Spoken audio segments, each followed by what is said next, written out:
नमस्कार, जनमत की पुकार में आपका स्वागत है।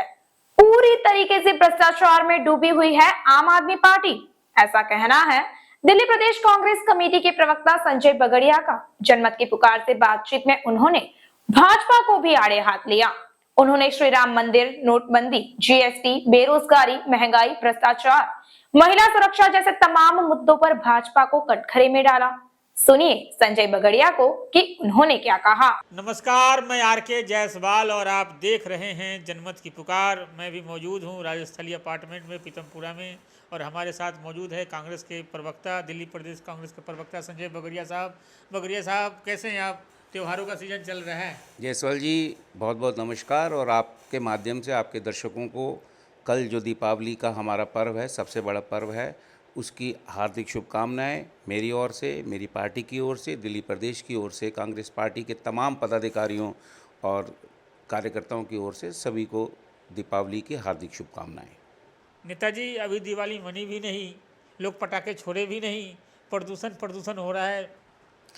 देखिए, अब इस पे इतनी डिबेट हो चुकी हैं जायसवाल जी, और प्रदूषण के लिए आप पटाखे केवल जिम्मेवार हैं ऐसा कोई प्रमाण नहीं है, लेकिन प्रदूषण में पटाखे भी अपना एक रोल रखते हैं, वो भी एक बात है। इसमें एक भावना धर्म से जुड़ी हुई है, तो धार्मिक भावना के लिए कुछ लोग इसको धार्मिक भावना से जोड़ के इसके विरोध भी करते हैं। मैं नहीं समझता कि वो बहुत ज़्यादा उचित कदम है, क्योंकि सरकारें अपनी तरफ से पूरा प्रयास कर रही हैं कि इसको रोका जाए। लेकिन दोनों सरकारें, दिल्ली में क्योंकि एक कॉम्प्लेक्स सिटी है और उसमें आम आदमी पार्टी पूर्ण बहुमत से, और ऐसे ही साथ के साथ जो हमारे लोकसभा के सांसद हैं वो भारतीय जनता पार्टी के हैं, और फिर उपराज्यपाल जी भी जो हैं केंद्र सरकार का ही प्रतिनिधित्व करते हैं। दोनों की जिम्मेवारी है, और दोनों ये मानते हैं पार्टियां कि निश्चित रूप से दिल्ली में प्रदूषण के विषय में कोई कार्य नहीं हुआ है। ये दोनों पार्टियां मानती हैं। हाँ, वो ये नहीं मानती किसकी वजह से है, वो उसके ऊपर आरोप लगाते हैं। और दिल्ली की स्थिति बहुत भयावह है पर्यावरण को लेके। कांग्रेस ने भी 15 साल, आपको मालूम है, शीला दीक्षित जी के नेतृत्व में सरकारें चलाई हैं, और मैं नहीं समझता उस वक़्त ऐसी स्थितियां थी। ये कोई आउटगोइंग प्रोसेस है, ये चलता रहेगा, चलती रहती हैं, समस्याएं आती रहती हैं, लेकिन इसके प्रति कोई पॉलिसी नहीं है। बल्कि आतिशी जी का तो मैं एक प्रेस कॉन्फ्रेंस में सुन रहा था, उन्होंने कहा हमें तो अभी तक यही नहीं पता है कि प्रदूषण का कारण क्या है, और ये पहले वो पराली को चिल्लाते थे, तो पंजाब पंजाब होता था, पंजाब चला गया क्योंकि अब वहाँ उनकी सरकार आ गई है। तो सिर्फ और सिर्फ बातें करते हैं। दोनों ही दल जिम्मेवार हैं, और मैं आपके चैनल के माध्यम से कहना चाहूँगा कि दिल्ली के मतदाता को अब जागरूक होने का समय है। उन्हें शीला दीक्षित जी का भी समय देखा है, और अब ये समय भी देख रहे हैं, और उन्हें निश्चित रूप से इन दोनों में जो फ़र्क है उसको ध्यान में रखते हुए मतदान करना चाहिए।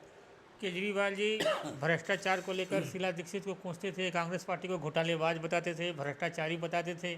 आज उनके खुद नेता जेल में हैं। केजरीवाल जी को ईडी का पत्र आ चुका है। देखिए जायसवाल जी, अब भ्रष्टाचार की जो परिभाषा थी, जो शब्दार्थ था, आम आदमी पार्टी ने उसको बदल दिया है। पूर्ण रूप से भ्रष्टाचार में डूबे हुए हैं, ये सबको पता है। मैं ये नहीं कह रहा, क्योंकि अभी मामला कानून में है, कानून के इर्द में है, कोर्ट के समक्ष है। अब कोर्ट उस पर क्या निर्णय लेगी, परंतु नीचे की निचली अदालतों से लेके हिंदुस्तान की उच्चतम न्यायालय तक ने अगर जमानत अर्जी खारिज कर दी हैं इतने बड़े बड़े नेताओं की, निश्चित रूप से कुछ ना कुछ उसमें है, और कुछ ना कुछ नहीं, बहुत कुछ है। और केजरीवाल जी हमारे यशस्वी मुख्यमंत्री, सबसे ज़्यादा पढ़े लिखे मुख्यमंत्री, आज तक हिंदुस्तान क्या पूरी दुनिया ने उनके जैसा ईमानदार, जिस तथाकथित रूप से ईमानदार मुख्यमंत्री नहीं देखा। वो बात करते थे पहले इस्तीफ़ा, उसके बाद इंक्वायरी, पहले रेजिग्नेशन, फिर इन्वेस्टिगेशन। आज कहाँ हैं? आज तो उनके ऊपर आरोप लगे हुए हैं, उनके ऊपर चार्जशीट फाइल हुई है, उनके मंत्रियों के ऊपर ईडी उनको समन कर रही है, और वो समन को फेस नहीं करना चाहते। जो अपने आप को, मैंने एक दो चैनलों पे प्रवक्ता होने के नाते मुझे मौका मिलता है, वो अपने आप को भगत सिंह से कंपेयर करते हैं। मैंने हाथ जोड़ के विनती की, और आपके माध्यम से भी करना चाह रहा हूँ कि भगत सिंह जी से आप अपने आप को कंपेयर मत कीजिए। भगत सिंह हमारे देश के लिए, हमारे लोगों के दिलों में एक सम्मान बनाए हुए हैं। आप भ्रष्टाचारी होके, भ्रष्टाचार के आरोप आपके ऊपर है, उस वजह से आप जेल जा रहे हैं, और वो किस लिए जा रहे थे और कहाँ तक राजनीति को अपने फ़ायदे के लिए नीचे तक ले जाओगे। भ्रष्टाचार के तमाम आरोप उनके ऊपर हैं, तमाम आरोपों की जानकारी हो रही है, इंक्वायरी हो रही है। अब उसका क्या कानून, जो कानून में होगा उसके बारे में कहा जाएगा, बताया जाएगा। कानून अपना कार्य कर रहा है और क्योंकि न्यायालय के समक्ष है तो उसके ऊपर कोई भी टिप्पणी करना उचित नहीं है।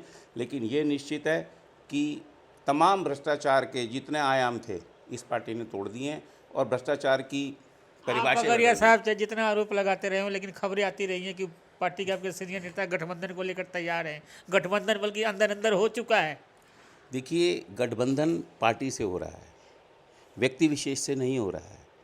अगर एक पार्टी में कुछ लोग भ्रष्ट हैं और उनके ऊपर चार्ज होता है तो अब मुझे क्या बताएं, भारतीय जनता पार्टी ने क्या इस प्रकार से गठबंधन नहीं किए हुए। महाराष्ट्र का उदाहरण देख लीजिए, अभी येदियुरप्पा जी के सपुत्र को जो है कर्नाटका की कमान सौंप दी है। आप मुझे बताइए येदियुरप्पा जी के ऊपर कितने आरोप हैं। और बहुत सारे एग्जाम्पल हैं, ये देना मैं नहीं बेमानी समझता हूँ, सबको पता है और बार बार ये सब आता है। परंतु मुझे एक बात बताइए, और हम क्या गठबंधन कर रहे हैं? जैसे वो एक गठबंधन का हिस्सा है जिसको हम इंडिया अलायंस बोलते हैं, वैसे हम भी, हमारी पार्टी भी उसका एक हिस्सा है। कोई कांग्रेस ने तो कोई बनाया नहीं है अलायंस, वो भी हिस्सा है, वो हम भी हिस्सा हैं। अब उस गठबंधन में क्या निर्णय होगा, अभी कोई अंतिम निर्णय नहीं हुआ है, होगा जब आपके सामने आएगा। आपको हो सकता है पता हो, मेरी कोई जानकारी नहीं है कि ऐसा कोई गठबंधन किसी भी फाइनल स्टेज पे आ चुका है। इंडिया गठबंधन के एक नेता हैं, बिहार के मुख्यमंत्री हैं, बड़े नेता हैं, कई बार मुख्यमंत्री रह चुके नीतीश कुमार जी। महिलाओं को लेकर जो अभद्र टिप्पणी किया इन्होंने संसद भवन में, वो विधानसभा में, सदन में, इसको लेकर कैसे देखते हैं? कांग्रेस कैसे दिखती है इसे? देखिए निश्चित रूप से जो भी वो टिप्पणी हुई है, आप लोगों के माध्यम से, समाचार पत्रों के माध्यम से हम भी उसको पढ़ते हैं और उस पर शायद उन्होंने खेद भी जताया और काफ़ी, वो एक स्लिप ऑफ टंग हो सकती है। मैं नहीं समझता उसके पीछे उनकी कोई भावना रही होगी। एक बहुत ही सीजन हमारे साथ गठबंधन का हिस्सा हैं, लेकिन उससे अधिक समय तो वो एनडीए का हिस्सा रहे हैं और उनकी एक अपनी छवि है, मुख्यमंत्री रहे हैं। और जिस वक्त वो मुख्यमंत्री बने थे, महिलाओं के लिए तो उन्होंने विशेष कार्य किए बिहार में, और महिलाओं का, उनको वोट भी और उनका महिलाओं का विश्वास भी है उनके प्रति। अब किस संदर्भ में उनसे कहा गया है, स्लिप ऑफ टंग है या उसको किस प्रकार से पेश किया गया है, वो एक बात हो सकती है। लेकिन अगर जहाँ तक महिलाओं की बात करें, मैंने बहुत सारे भारतीय जनता पार्टी वालों के वक्तव्य भी सुने और टीवी पे भी सुना और हल्ला भी मचा रहे हैं। बृजभूषण शरण जी के बारे में वो कुछ नहीं कहते हैं।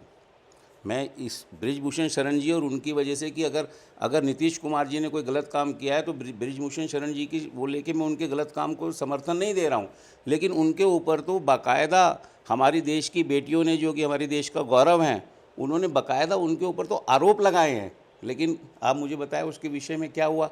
कोई पूछता है पत्रकार, किसी पत्रकार ने किसी टीवी डिबेट पत्रकार ने में तो पूछा है एक दो बार। क्या, आप मुझे बताइए कितने चैनल हैं, कहीं उनका जिक्र आता है? जितना आज नीतीश कुमार जी की एक बात, उन्होंने किसी को प्रत्यक्ष रूप से कुछ नहीं कहा है, ठीक है, मैं उनका समर्थन नहीं कर रहा हूँ। अगर वो गलत है और उन्होंने उसको गलती मानते हुए माफ़ी भी मांग ली है, और माफ़ी से बड़ी कोई चीज़ नहीं होती है, फिर भी जो भी उसकी कानूनी व्यवस्था होगी उसके अनुरूप कार्य होगा। मैं उसका समर्थन नहीं कर रहा, लेकिन इतना ज़रूर मैं कह रहा हूँ कि जहाँ तक मैं उनको समझता हूँ, उनकी ऐसी कोई भावना नहीं रही होगी और उन्होंने शायद उसी बात को रखते हुए सदन में माफ़ी भी मांगी है। स्टेट चुनाव में कांग्रेस की अच्छी खबरें आ रही हैं, इससे आप कार्यकर्ताओं में खुशी हैं, गदगद हैं आप लोग?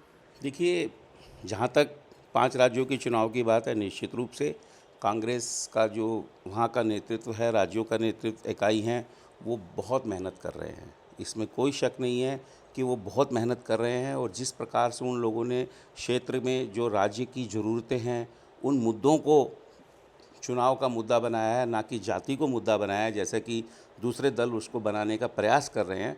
बहुत मेहनत कर रहे हैं और मैं तो समझता हूँ देश की जनता जागरूक हुई है, देश की जनता का विवेक जागा है और देश की जनता को अब सोचना भी चाहिए। उन्होंने कांग्रेस का भी राज्य देखा है, कांग्रेस का भी, जो कांग्रेस को उन्होंने मौका दिया था, उनका भी समय देखा है और अब तो उन्होंने 15 साल, 10 साल, 8 साल देख लिए दूसरे लोगों को। तो मैं समझता हूँ कि बहुत अच्छी स्थिति में हैं हम और परिणाम जो हैं वो निश्चित रूप से न केवल कांग्रेस के पक्ष में आएंगे, वो देश के पक्ष में परिणाम होंगे, लोकतंत्र को बचाने के पक्ष में परिणाम होंगे, जो एक भारत की गिरती हुई साख है उसको बचाने में परिणाम होंगे, भ्रष्टाचार को रोकने के प्रति परिणाम होंगे। मैं समझता हूँ कि बहुत अच्छे परिणाम हम उपेक्षित करते हैं और जब भी निश्चित रूप से अगर किसी भी पार्टी की सरकारें आती हैं तो और प्रदेशों में भी उसका असर होता है और आम चुनावों में उसका असर देखने को मिलेगा।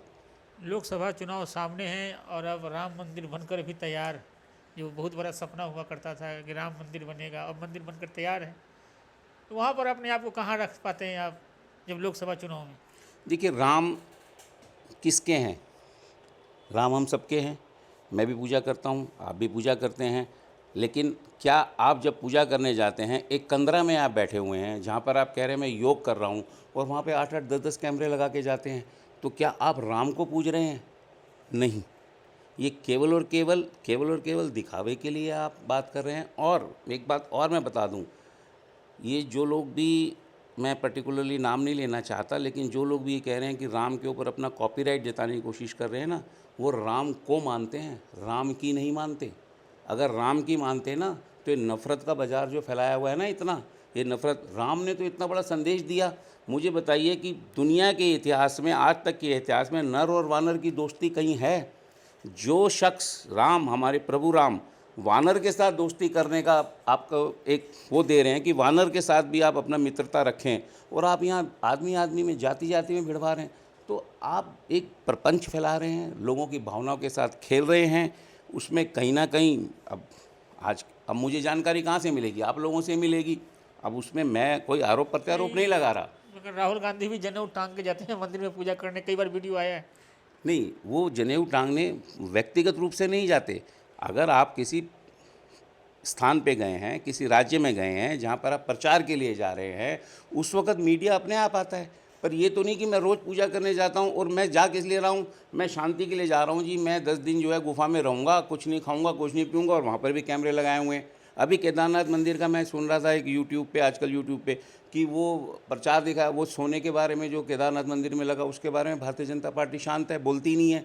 और जबकि केदारनाथ के गर्भगृह में फ़ोटो खींचना मना है, लेकिन जब हमारे यशस्वी बड़े बड़े नेता करते हैं तो बाकायदा उनका एक पूरा 8-8 10-10 कैमरे होते हैं। और मैं ये नहीं कह रहा, परंतु ये प्रदर्शन और भावनाओं के साथ खेलना, और राम तो सिर्फ हिंदुओं के नहीं है, राम तो पूरे विश्व में, उन्होंने जो एक संकेत, जो सोच थी उनकी, जो उन्होंने लोगों को बताया, उसको हम बताएं। हम कहाँ एक दूसरे को इससे ये नहीं खरीदना, इससे वो नहीं खरीदना, इसको ऐसे कर दो, इसको वहाँ भेज दो, इसको ये कर दो, ये राम का संदेश नहीं है। इसीलिए मैं कह रहा हूँ, राम को मानते हैं, राम की नहीं मानते। अगर राम की माने तो राम राज्य अपने आप स्थापित हो जाएगा। और ये मेरे ख्याल से इससे बचना चाहिए, लोगों को भी बचना चाहिए। और राम मंदिर सबका है, सबका है राम मंदिर, किसी भी काल में बना, कैसे भी बना, कभी भी बना। और अगर न्यायालय ने एक फैसला दिया था और आप कहते हो कि हमने बनाया, तो क्या आप ये न्यायालय पर टिप्पणी नहीं कर रहे? आप ये नहीं कहना चाह रहे अप्रत्यक्ष रूप से कि न्यायालयों पे भी हमारा कंट्रोल है, जो कि हमारी न्यायिक प्रणाली जो है निष्पक्ष है।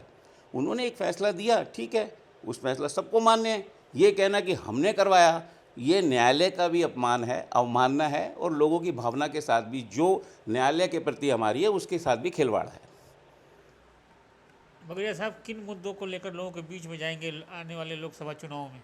बहुत सारे मुद्दे हैं, सारे मुद्दे हैं। हमारे पास तो मुद्दों की कोई कमी नहीं है, हमें ज़रूरत ही नहीं है। अगर हम चाहें तो जो 2014 के इनके स्टेटमेंट हैं, जो ये बार बार कहते थे बहुत हुई इसकी मार अब की बार ये सरकार, बहुत हुई इसकी मार अब की बार ये सरकार, हम सिर्फ वही चला दें तो पता चल जाएगा। आप मुझे बताइए कौन सा मुद्दा नहीं है? नोटबंदी के मुद्दे पे हम वो वोट नहीं मांग सकते, कभी नहीं मांगते। इवेंट तो इतना बड़ा बनाया था नोटबंदी को, लेकिन वोट मांगते हैं क्या? जीएसटी पे कभी वोट मांगते हैं क्या? बेरोजगारी पे कभी वोट मांगते हैं क्या? महंगाई पे कभी वोट मांगते हैं क्या? भ्रष्टाचार पे कभी वोट मांगते हैं क्या? महिला सुरक्षा पे कभी वोट मांगते हैं क्या? जो इस वक्त डॉलर के दाम देके उस पर वोट मांगते हैं क्या? जीडीपी हमारी इतनी घट रही है, उस पर वोट मांगते हैं क्या? किस चीज़ पे वोट मांगते हैं? सिर्फ एक चीज़ पे वोट मांगते हैं, लोगों की भावनाओं के साथ खेलना, लोगों को फंसा देना जातिवाद में, सिर्फ और सिर्फ धर्म के नाम पे वोट मांगते हैं। आप मुझे बताइए, प्याज के दाम बढ़ जाते हैं तो हमारी वित्त मंत्री जी कहती मैं तो प्याज खाती नहीं, मुझे पता ही नहीं। तो ये सब बातें, हमारे पास तो बहुत मुद्दे हैं, और हमारे मुद्दे नहीं हैं, जनता देख रही है। क्या जनता नहीं? जनता, इन सब मुद्दों से जनता भी तो प्रभावित है, जनता तो सीधे प्रभावित है, नेता से पहले जनता प्रभावित है। तो जनता को सोचना पड़ेगा, जनता को वोट उसी हिसाब से देना पड़ेगा। हमारे पास बहुत मुद्दे हैं, मुद्दों की आप फिक्र मत कीजिए, मुद्दे ही मुद्दे हैं, क्योंकि कुछ हुआ ही नहीं, सिर्फ मुद्दे ही बने हैं। पिछले 9 साल 10 साल में कुछ हुआ ही नहीं है, सिर्फ और सिर्फ लोगों को भड़काया गया है और कुछ नहीं हुआ है। मानो या ना मानो, हकीकत यही है। तो हमारे साथ बात कर रहे थे कांग्रेस के नेता प्रवक्ता संजय बगड़िया साहब। मिलते हैं किसी और खबरों के साथ। नमस्कार। अगर आपने हमारा अभी तक चैनल सब्सक्राइब नहीं किया है तो कृपया चैनल सब्सक्राइब कर लें, लाइक करें, शेयर करें, कमेंट करें। तो मिलते हैं फिर किसी और खबरों के साथ। नमस्कार।